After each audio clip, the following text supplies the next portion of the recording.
Hello friends, જય શ્રી કૃષ્ણ. રિંકુસ ક્રિએશનમાં તમારું સ્વાગત છે. અત્યારે મેંગોની સિઝન ચાલી રહી છે અને આજે હું મેંગો ફ્રૂટી બનાવીશ, એ પણ ઘરે, બહાર બજાર જેવી. તો ચલો લેટ્સ સ્ટાર્ટ. તો એક મોટું બાઉલ આપણે કેરી લીધી છે, મેં કેસર કેરી લીધી છે, સ્વીટ આવે એવી છે. અને એક નાની વાટકી કાચી કેરી લીધી છે, એને બી મેં બારીક સમારી લીધી છે. હવે એને ક્રશ કરી નાખ્યું છે મેં મિક્સરમાં. જો પાણી વગર જ ક્રશ કર્યું છે મેં. હવે હું એને ચાળણીમાં ગાળી લઈશ થોડું, એટલે રેસાને એવું હોય તો નીકળી જાય. આપણે ચાળણીમાં ગાળી લઈશું એટલે કે પેલા રેસાને એવું ના આવે અને આપણું જે ફ્રૂટી છે એકદમ સરસ સ્મૂથ થઈ જાય. ગળી ગયું છે. હવે પેન લઈ લીધું છે, એમાં આપણે બધું જે પલ્પ નીકળ્યો છે એ નાખી દઈશું અને આપણે એને મિક્સ કરીશું. મીડિયમ ગેસ ઉપર આપણે કરીશું. અને મેં એક વાટકી જેટલી ખાંડ નાખી છે. મને થોડી ખાટી જેવી લાગતી હતી, તો કાચી કેરી તમે ટેસ્ટ અનુસાર નાખી શકો છો. જો ખાટી હોય તો તમે અડધી કેરી બી નાખી શકો છો. મારી થોડી સ્વીટ જેવી હતી એટલે મેં આખી કેરી નાખી હતી. અને 2 કેરી મેં કેસર કેરી લીધી હતી. બસ આ રીતના થોડું શુગર મિક્સ કરી અને આપણે એને સતત હલાવીશું.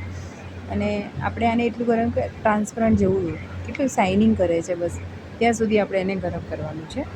થોડું પાણી નાખી દઈશું આપણે એમાં. મેં 1 ગ્લાસ જેવું પાણી નાખ્યું હતું અને પછી એમાં ગરમ કર્યું છે આપણે.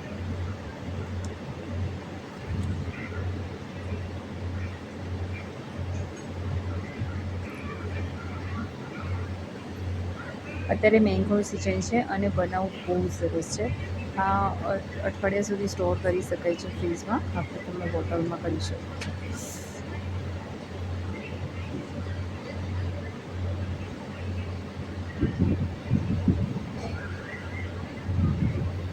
બની ગયું છે, બાઉલમાં કાઢી લીધું. બહુ સરસ બને છે, એકદમ ટેસ્ટી બહાર જેવું.